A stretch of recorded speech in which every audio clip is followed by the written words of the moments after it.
Hello everyone, कैसे हो आप सभी।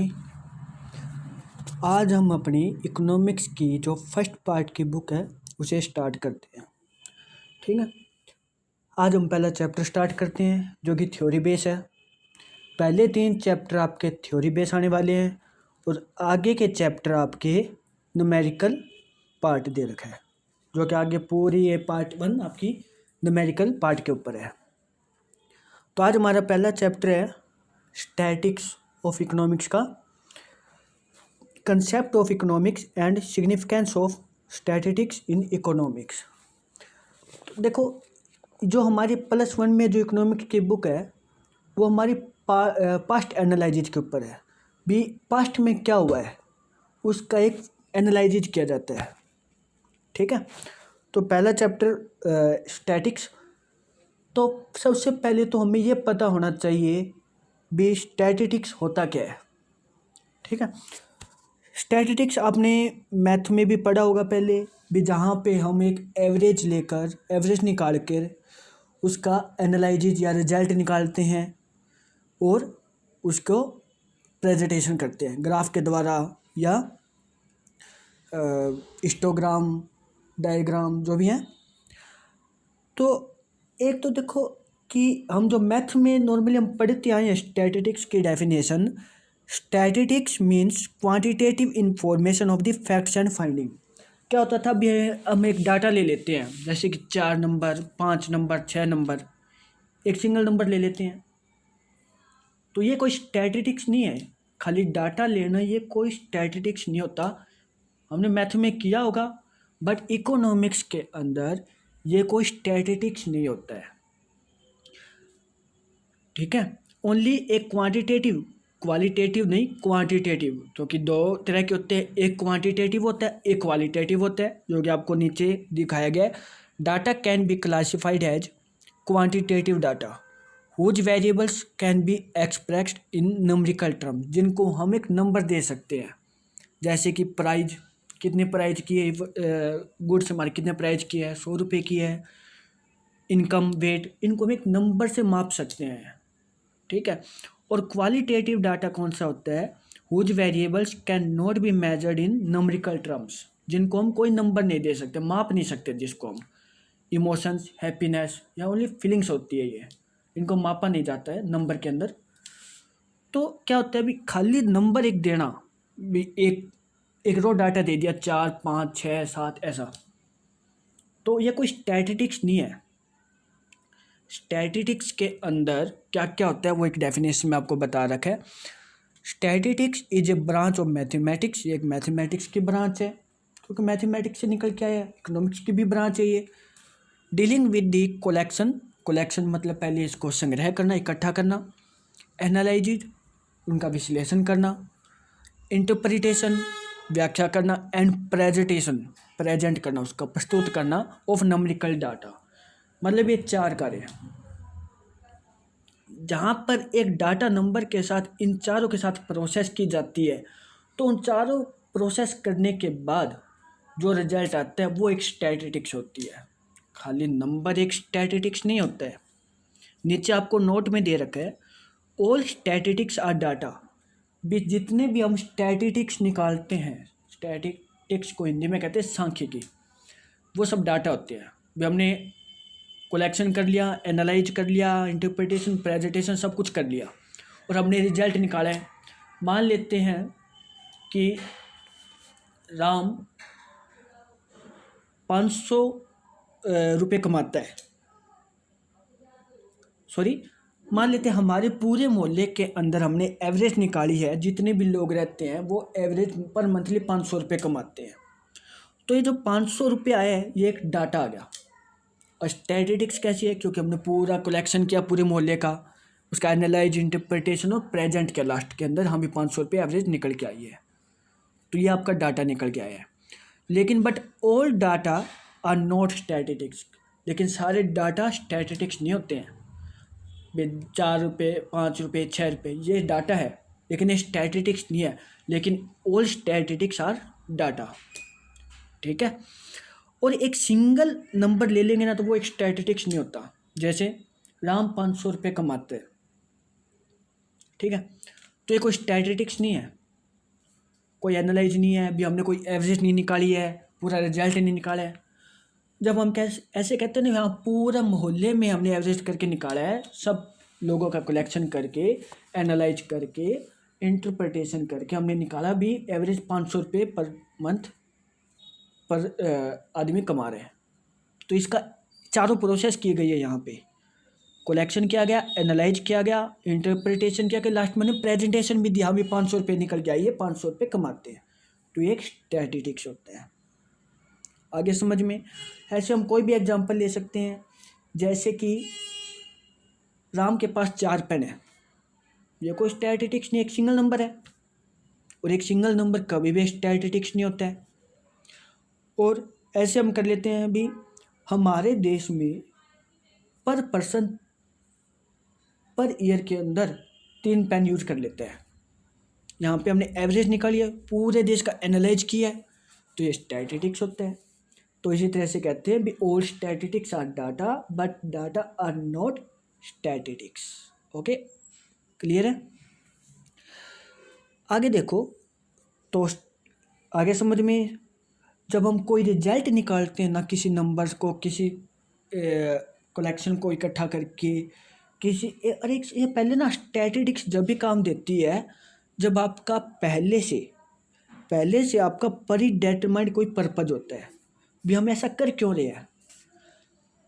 यहाँ पे हमने एक मोहल्ले का जो एग्जांपल लिया वो हम ऐसे कर लेते हैं, भी हम मोहल्ले में एक इनकम निकालनी है, इसके लिए हम कलेक्शन करेंगे पहले सब लोगों का जो कमाते हैं, एनालाइज करेंगे, एनालाइज विश्लेषण करेंगे भी वो कितना कमाते हैं, इंटरप्रिटेशन उनका एक आगे डायग्राम वगैरह बनाएंगे, प्रेजेंटेशन प्रेजेंट करेंगे भी एवरेज ये निकल के आई है। तो पहले से एक ना पर्पज होता है आपका काम करने का, स्टैटिस्टिक्स जब भी काम देगी। आपका कोई पर्पज ही नहीं है भी आप मतलब कोई पर्पज नहीं है, बस ठीक है 500 रुपये कमा रहे हैं, तो ये कोई स्टैटिस्टिक्स नहीं होती है। ठीक है, मतलब पीछे कोई ना कोई मोटिव होता है आपका भी, ऐसा क्यों कर रहे हो आप। ठीक है, आगे हम इसको डिटेल में करेंगे। आगे स्टैटिस्टिक्स आपकी 2 कैटेगरी में बांटा गया है, एक आपका प्लूरल सेंस, एक आपका सिंगुलर सेंस। ठीक है, पहला है स्टैटिस्टिक्स ए प्लूरल नाउन या सेंस। हम प्लूरल नाउन करते हैं। अब प्लूरल नाउन आपका बिल्कुल छोटा पार्ट है जो कि हमारे कुछ पार्ट में क्लियर हो जाएगा ये, और सिंगुलर नाउन एक बड़ा पार्ट है। सिंगुलर नाउन के ऊपर पूरी बुक है आपकी, ये पार्ट 1 वाली पूरी बुक सिंगुलर नाउन के ऊपर है, जबकि प्लूरल नाउन तो आज आपका केवल 15 मिनट का ही पार्ट है। देखते हैं क्या होता है प्लूरल नाउन। प्लूरल नाउन की डेफिनेशन है, statistics refers to information in terms of numbers और नंबरिकल डाटा। मतलब कि ऐसी स्टैटिस्टिक्स प्लूरल नाउन के अंदर वो आती है कि ऐसी इंफॉर्मेशन जिनको हम नंबरिकल टर्म्स में या नंबरिकल डाटा में रिप्रेजेंट कर सकते हैं, प्रेजेंट कर सकते हैं। जैसे पॉपुलेशन स्टैटिक्स, पॉपुलेशन की स्टैटिक्स बना ली, हाँ भी लास्ट ईयर इतनी पॉपुलेशन थी, 1 करोड़ थी, अब 2 करोड़ है, नेक्स्ट ईयर 1.5 करोड़ है, तो ये एक नंबरिकल डाटा आता है इसका। एम्प्लॉयमेंट, कितनी एम्प्लॉयमेंट बढ़ चुकी है, पिछले साल 10,000 लोग एम्प्लॉयमेंट थे, अभी 15,000 है। इस तरह से एक जो नंबरिकल टर्म्स में जिसको हम डाटा को मतलब कोई भी इंफॉर्मेशन जब हम नंबरिकल डाटा में प्रस्तुत करते हैं, प्रेजेंट करते हैं, तो आपका प्लूरल सेंस होता है। ठीक है, क्लियर है। तो अब क्या होता है कि ये भी ना एक डेफिनेशन और दे रखी है इसकी, statistics are numerical statement of facts. एक नंबरिकल स्टेटमेंट्स है ऑफ फैक्ट्स। फैक्ट्स या मतलब जो भी आपको इन्फॉर्मेशन लेनी है, जिस फैक्ट्स के बारे में आप जानना चाहते हो, उसकी एक नंबरिकल स्टेटमेंट है। इन एनी डिपार्टमेंट, कोई भी डिपार्टमेंट की ऑफ इंक्वायरी लेना, placed in relation to each other. मतलब कि कोई भी डिपार्टमेंट में किसी फैक्ट्स की इंक्वायरी लेना हो, जो कि एक नंबरिकल स्टेटमेंट है, उसकी मतलब एक प्रेजेंट करना स्टैटिस्टिक्स कहलाता है। In relation to each other, और वो जो जिस फैक्ट्स के बारे में हम स्टैटिस्टिक्स बनाना चाहते हैं वो रिलेशन होना चाहिए उनके आपस में। कैसे? एग्जांपल के लिए हम मान लेते हैं कि किसी से हाइट पूछ ली, एक आदमी से उसकी इनकम पूछ ली, एक आदमी से उसकी फैमिली के बारे में पूछ लिया। तो ये जो आपस में कोई रिलेशन नहीं है इन डाटा का, हाइट का, इनकम का, मेंबर्स का कोई रिलेशन नहीं है आपस में, इच अदर, सब अपने अपने हैं। रिलेशन कैसे होना चाहिए भी, एक ही व्यक्ति, मान लेते हैं कि हम 10 लोगों से, और 10 लोगों से प्रत्येक लोगों से हम हाइट के बारे में पूछ रहे हैं, या प्रत्येक जने से हम इनकम के बारे में पूछ रहे हैं, आपस में रिलेशन है इनका, उस फैक्ट का आपस में रिलेशन होता है भी, हम एक ही फैक्ट के बारे में पूछ रहे हैं। जैसे कि हम एक स्कूल के ऊपर एग्जांपल लेते हैं। अब स्कूल में जब आप आते हो, मतलब +1 क्लास है, अब क्या होता है, अभी आर्ट के, साइंस के और कॉमर्स के, ये 3 पार्ट होते हैं। अब एक बच्चा आर्ट का, एक साइंस का और एक कॉमर्स वाले से उसके सब्जेक्ट पूछा जाता है, उसके नंबर पूछे जाते हैं, उनके मार्क्स भी कितने नंबर आए हैं, तो उनका कोई रिलेशन नहीं है क्योंकि उनकी स्ट्रीम अलग अलग है। बट जब आर्ट या एक ही स्ट्रीम का आर्ट वाले सभी बच्चों से पूछा जाएगा भी आपके कितने नंबर आए हैं, तो उनका आपस में रिलेशन होता है, उनका कंपैरिजन किया जा सकता है। तो इस तरह से स्टैटिस्टिक्स के अंदर रिलेशन होना बहुत ज़रूरी है आपस में, ठीक है। ऐसा नहीं है अभी अगर आपस में कोई रिलेशन नहीं है तो वो स्टैटिस्टिक्स वहाँ पे हो ही नहीं सकती है। क्लियर है। तो ये आपके प्लूरल के बारे में आ जाता है, ठीक है, जिसकी हम मतलब कंपैरिजन करके, ठीक है। एक सिंगल नंबर स्टैटिस्टिक्स में नहीं आता है, ठीक है। जैसे कि मान लेते हैं कि एक राज्य ले लेते हैं, एक स्टेट के अंदर यह पूछ लिया भी वो 3 पेन यूज करता है, एक स्टेट, एक साल के अंदर एवरेज निकालिए भी एक स्टेट 3 पेन यूज करता है, ठीक है। आंध्र प्रदेश 3 पेन यूज कर रहे हैं, यूपी 5 पेन यूज कर रहे हैं, राजस्थान 4 पेन यूज कर रहे हैं। इन सब का एनालाइज इकट्ठा करके, कलेक्शन इकट्ठा करके टोटल हमारा देश 4 पेन की एवरेज निकल के आई भी, 4 पेन पर साल यूज कर रहे हैं। तो इस तरह से सब डाटा को इकट्ठा करके जो आपस में रिलेशन हो इच अदर, तो तभी स्टैटिस्टिक्स काम आती है। तो 2 मेन पॉइंट आपके आते हैं। पहला पॉइंट, प्रीडिटरमाइंड पर्पज होना बहुत ज़रूरी है। अभी किस पर्पज से आप उसको काम को कर रहे हो, किस पर्पज से आप स्टैटिस्टिक्स बना रहे हो, ताकि एक सिस्टमेटिक तरीके से काम किया जा सके, ठीक है। दूसरा पॉइंट ये होना चाहिए आपका भी, वो आपस में रिलेशन होना बहुत ज़रूरी है इच अदर, ठीक है। ये प्लूरल नाउन है। अब फीचर्स ऑफ स्टैटिस्टिक्स, फीचर्स क्या है, स्टैटिस्टिक्स की विशेषताएं क्या है। सबसे पहला पॉइंट है, इन पॉइंट खाली आपको पॉइंट ही लिखने हैं, इनका एक्सप्लेनेशन नहीं करना है, केवल समझना है, जिसके आप लिख भी सकते हो। पहला एग्रीगेट ऑफ फैक्ट्स, कि हम जिस फैक्ट्स के बारे में हम जानना चाहते हैं, जो हमने पहले से किसी प्रीडिटरमाइंड पर्पज हमारा, हाँ भी हमें हमारे मोहल्ले की इनकम के बारे में जानना है, तो इस फैक्ट्स के बारे में हमने जानना चाहते हैं, तो वो एग्रीगेट, पूरे एग्रीगेट होना चाहिए, केवल एक सिंगल नंबर स्टैटिस्टिक्स में नहीं आता है भी हमने एक जने का पता कर लिया इसकी इनकम ये है तो उसके बेस पे हम स्टैटिस्टिक्स बना लेंगे, ऐसा नहीं है। पूरे मोहल्ले में का कलेक्शन डाटा इकट्ठा किया जाना चाहिए, तभी वो स्टैटिस्टिक्स काम आएगी। Second point, numerical express, number express करना बहुत ज़रूरी है, क्योंकि जिसका कोई नंबर नहीं होगा वो उसका कोई स्टैटिस्टिक्स नहीं हो जाती है। जैसे कि हम अपना एग्जांपल किया था क्वांटिटेटिव और क्वालिटेटिव वाला, क्लियर है। थर्ड पॉइंट है affected by multiplicity of causes, मतलब कोई भी फैक्ट्स है उसके फैक्ट के होने के कई कारण होने चाहिए। एग्जांपल के लिए मैं आपको बताता हूँ कि देखो, किसी चीज़ की कीमत बढ़ जाती है ना तो उसकी डिमांड कम हो जाती है, जिसका फैक्ट है। किसी चीज़ की कीमत बढ़ जाएगी तो इसकी मांग हम कम करेंगे। मान लेते हम कीमत को अलग कर देते हैं तो डिमांड का तो कोई अकेला रहेगा, डिमांड तो किसके ऊपर आएगी, कोई फैक्ट नहीं बनेगा। तो इसका एक मल्टीप्लिसिटी होता है कॉजेज। डिमांड कम किस वजह से हुई, क्या कीमत की वजह से कम हुई है, और भी रीज़न हो सकते हैं, मल्टीप्लिसिटी कॉजेज हो सकते हैं। जैसे उपभोक्ता की आय कम हो चुकी है जिसकी वजह से वो खरीद नहीं पा रहे, उसके फैशन या टेस्ट में चेंज आ चुका है जिसकी वजह से वो खरीद नहीं पा रहे। तो इस तरह से मल्टीप्लिसिटी कारण होने चाहिए।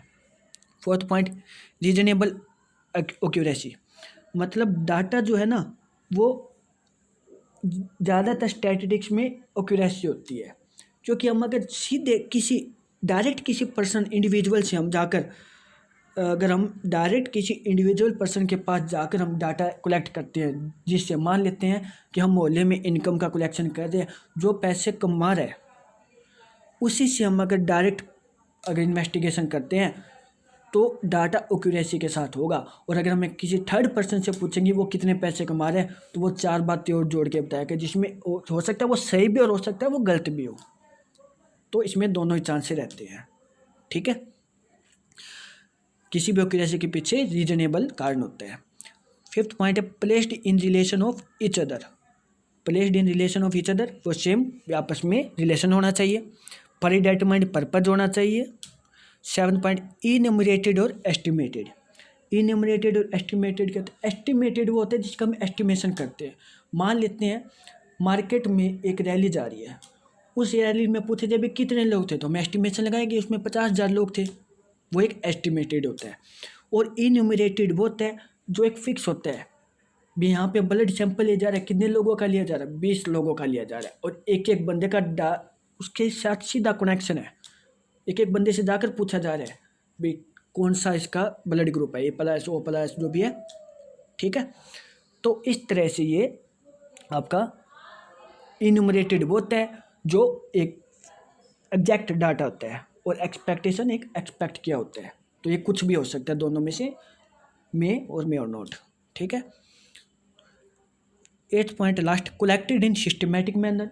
मतलब ये क्या भी एक सिस्टमेटिक मैनर से होना चाहिए, क्योंकि जब हम पहले प्रीडिटरमाइंड पर्पज हमारा तैयार होगा, भी हम इस पर्पज के लिए इस फैक्ट्स के बारे में जानना चाहते हैं, तो हमें उस फैक्ट्स के बारे में सिस्टमेटिक तरीका मैनर बनाना पड़ेगा। मतलब एक फॉर्म होना चाहिए, एक फॉर्म होना चाहिए, एक मतलब स्टैंडर्ड मैनर होना चाहिए कि एक फॉर्म, जैसे कि हम कॉलेज में एडमिशन लेते हैं तो पहले फॉर्म भरा जाता है, फिर उसके ऊपर आपकी स्ट्रीम भरी जाएगी, फिर कट ऑफ लगेगी, फिर एडमिशन होगा, तब जाकर आप क्लास लगाते हो। तो इस तरह से एक सिस्टमेटिक मैनर होता है, वे हमें कलेक्शन करना है तो उनका एक किस ढंग से उसका कलेक्शन करना है, एक सिस्टमेटिक मैनर होना चाहिए। तो ये आपके थे फीचर्स। नेक्स्ट है statistics is singular noun sense. इस सिंगुलर नाउन ये एक ऐसा है जिसके ऊपर आपकी पूरी आगे की बुक न्यूमेरिकल डाटा सारा इसी के ऊपर आने वाला है, पूरी बुक आपकी इसी के ऊपर है। ठीक है, तो सिंगुलर नाउन के अंदर क्या होते हैं? In singular sense statistics refers to techniques और मेथड। इसके अंदर टेक्निक्स और मेथड आते हैं relating to collection, organizing, presentation, analyze and interpretation of qualitative data. हमने स्टैटिस्टिक्स की डेफिनेशन क्या की थी कि जहाँ पर एक नंबरिकल डाटा होता है उसका हम कलेक्शन करते हैं, उसका एनालाइज करते हैं, उसका इंटरप्रिटेशन करते हैं, उसका प्रेजेंटेशन करते हैं। तो यहाँ पे सिंगुलर नाउन में क्या होता है भी उनका कलेक्शन करना, ऑर्गेनाइजेशन करना, एनालाइज करना, इंटरप्रिटेशन करना, प्रेजेंटेशन करना। तो इसको करने की क्या मेथड है, क्या टेक्निक्स है, इसको कैसे किया जाएगा? स्टैटिस्टिक्स के अंदर जब हमें ये सब करने पड़ती है पांचों चीज़ें, कलेक्शन, ऑर्गेनाइजिंग, प्रेजेंटेशन, एनालाइज और इंटरप्रिटेशन, उसको क्वालिटेटिव डाटा जो नंबर जो हमारे पास डाटा होता है उसका हमें जो पांचों चीज़ करनी पड़ती है, प्रोसेस करनी पड़ती है, इन पांचों प्रोसेस को करने की क्या तकनीक है, क्या मेथड है, कैसे किया जाएगा, इसको ये हमें पढ़ना है। और ये पांचों पार्ट ये आपके आगे के सारे चैप्टर में आने वाले हैं पार्ट 1 के अंदर, इकोनॉमिक्स पार्ट 1 के अंदर। तो ये 5 स्टेज होती हैं स्टैटिस्टिक्स की: कलेक्शन ऑफ डाटा, डाटा का कलेक्शन करना, ऑर्गेनाइजेशन करना, डाटा का प्रेजेंटेशन करना, एनालाइज करना और इंटरप्रिटेशन करना। इन पांचों को डाटा के इन पांचों प्रोसेस को पूरा करके स्टैटिस्टिक्स प्राप्त की जा सकती है। ठीक है, एक होता है स्टैटिस्टिकल टूल्स, इंपॉर्टेंट है ये। एवरी स्टेज, जो ये पांचों स्टेज आपकी कलेक्शन, ऑर्गेनाइजेशन, प्रेजेंटेशन, एनालाइज और इंटरप्रिटेशन, इन क्या होता है कि every stage of the statistical study involve the use of certain standard techniques और मेथड। मतलब इसके इन पांचों स्टेजों को पूरा करने के लिए किन मेथड और टेक्निक का यूज किया जाता है वही आपके स्टैटिस्टिकल टूल्स कहलाते हैं। क्लियर है? ये सारे जो मेथड है, जितने भी मेथड आएंगे वो आपके स्टैटिस्टिकल टूल्स है। मतलब कि एक हम कार बनाते हैं, मतलब एक कंपनी आप कार बनाती है, तो कार बनाने के लिए कार मान लेते हैं, एक कार बनाते हैं, उसके अंदर जितने भी टूल्स लगेंगे, जितने भी आपकी मशीनें वगैरह कुछ भी टूल्स लगेंगे, वो सारी मिलकर एक कार बनाती है। तो सेम इसी तरह से जितने भी मेथड है, टेक्निक्स है, टूल्स लगेंगे, वो सारी मिलकर आपकी स्टैटिस्टिक्स बनाते हैं। और ये टूल्स कहाँ कहाँ मिलेंगे? 5 स्टेज के अंदर है। सबसे पहले है collection of data. Collection of data के अंदर क्या होते हैं? सबसे पहले क्या होता है, हमारा पहले से पर्पज प्रीडिटरमाइंड होता है, भी हमें किस पर्पज के लिए स्टैटिस्टिक्स कर रहे हैं। तो हमें क्या करना पड़ता है, उस फैक्ट्स के बारे में जिसके बारे में हमें जानना होता है, उसका एक कलेक्शन गैदरिंग की जाती है, इकट्ठा किया जाता है। Data collection is the process of gathering and measuring information related to problem under investigation. हम जिस फैक्ट के बारे में इन्वेस्टिगेशन करना चाहते हैं, मान लेते हैं कि हम चाहते हैं कि हमारे देश में गरीबी है, वो किस वजह से है, तो हमें क्या करना पड़ेगा, पहले गरीबी से रिलेटेड सारा डाटा वो गैदरिंग कलेक्शन करना पड़ेगा, इकट्ठा करना पड़ेगा, ठीक है। और उसको मेजरिंग इन्फॉर्मेशन, उन सूचनाओं को पॉवर्टी से रिलेटेड इन्फॉर्मेशन को इकट्ठा करना पड़ेगा। पहले डाटा को इकट्ठा किया जाता है। और इसके 2 मेथड होते हैं, 2 टूल्स होते हैं। एक होते हैं सेंसस मेथड, एक होता है सैंपल मेथड। सेंसस मेथड वो होता है जो एक हर बंदे के पास पर्सनली पास जा कर के आपका डाटा लिया जाता है। जैसे कि जनगणना होती है, तो वो लोग जो होते हैं, ऑफिसर होते हैं, वो मतलब घर घर आकर आपसे आपके बारे में पूछते हैं, भी आप कितने मेंबर्स हो, आपकी कितनी गाड़ियाँ हैं। तो ये सेंसस होता है। सैंपल मेथड वो होता है भी एक छोटा सा सैंपल ले लिया जाता है, उसके बेस के ऊपर डाटा इकट्ठा कर लिया जाता है। मान लेते हैं कि आपकी कोई अगर बीमारी का पता लगाया जाता है, तो एक खून का थोड़ा सा एक ब्लड टेस्ट किया जाता है, पूरा खून तो नहीं निकाला जाता है, वो एक सैंपल लिया जाता है, उसके बेस पर आपकी बीमारी का पता लगाया जाता है। तो ये सेंसस मेथड होता है, एक होता है सैंपल मेथड। क्लियर है? ये सब जो मेथड आने वाले हैं, इन्हीं नाम से आपके आगे चैप्टर आने वाले हैं। सेकंड है ऑर्गेनाइजेशन ऑफ डाटा। सबसे पहले सेंसस कलेक्शन, डाटा का कलेक्शन किया था हमने। अब क्या है ऑर्गेनाइजेशन। भी हमने जो इन्वेस्टिगेटर ने जो जा कर के कलेक्शन फिगर्स को हमने इकट्ठा किया था, अब क्या करना है, उसका ऑर्गेनाइजेशन करना है, उनकी एडिटिंग करनी है, उनका क्लासीफाई करना है, टेबुलेटिंग करनी है।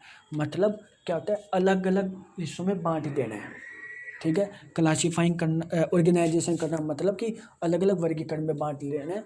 इस क्लासीफाइंग मतलब होता है जैसे कि अगर एक स्कूल, जैसे कि स्कूल में आपने +1 में आपने एडमिशन लिया है, तो आपका अलग अलग तरीके से पहले से इकट्ठा किया पूरा डाटा, हम 11वीं क्लास में इतने बच्चों ने एडमिशन लिया है। अब उसका क्लासीफाई किया गया, आर्ट को अलग, कॉमर्स को अलग और साइंस को अलग। इस तरह से क्या होता है, जो कलेक्शन इकट्ठा किया गया होता है, उनको अलग अलग हिस्सों में बांट दिया जाता है। जैसे कि जनगणना होती है, तो जनगणना में एजुकेटेड पर्सन अलग कर दिए जाते हैं, अनएजुकेटेड पर्सन अलग कर दिए जाते हैं, गरीब लोग अलग कर दिए जाते हैं, अमीर लोग अलग कर दिए जाते हैं। इस तरह से उनका ऑर्गेनाइजेशन किया जाता है उस डाटा का। और इसमें टेलीबार्स मेथड, टेलीबार्स काम आता है, तो आपको हम आगे एक्सप्लेनेशन करेंगे जब हमारे चैप्टर आएगा। उसके बाद थर्ड स्टेज आ गई प्रेजेंटेशन ऑफ डाटा। जो हमने ऊपर से डाटा निकाला है, ऑर्गेनाइजेशन किया, उस डाटा को प्रेजेंट किया जाता है। Presented with the help of diagram, graphs, tables and histogram. वो डायग्राम में टेबल या ग्राफ बना करके उस डाटा को प्रेजेंट किया जाता है, भी कितना मतलब डाटा का क्या प्रोसेस रही है, हमारे देश में क्या चल रहा है, क्या पॉवर्टी चल रही है, क्या सेंसस चल रहा है, इस चीज़ का प्रेजेंट किया जाता है, ठीक है। मेथड इसमें अंदर डायग्राम के द्वारा किया जाता है, प्रेजेंट ग्राफ के द्वारा किया जाता है, पाई चार्ट बनाकर किया जाता है, एंड हिस्टोग्राम जो आपका आगे चैप्टरों में आने वाला है। फोर्थ स्टेज आपका analysis of data. Analysis done using average, dispersion and correlation. अब क्या होता है, उस डाटा को प्रेजेंट कर दिया गया, अब उसके ऊपर रिजल्ट निकाला जाता है, उसके ऊपर विश्लेषण किया जाता है, एनालाइज किया जाता है, भी ये इसमें मतलब रिजल्ट निकाल के पता लगाया जाता है किस चीज़ में कमी है तो वो क्यों है, किस चीज़ में बढ़ोतरी है तो वो किस वजह से है, अगर कमी है तो उस कमी को कैसे पूरा किया जाए, इसका एनालाइज किया जाता है। एवरेज निकाली जाती है, डिस्पर्जन एंड कोरिलेशन, यही आपके मेथड आएंगे आगे आपके।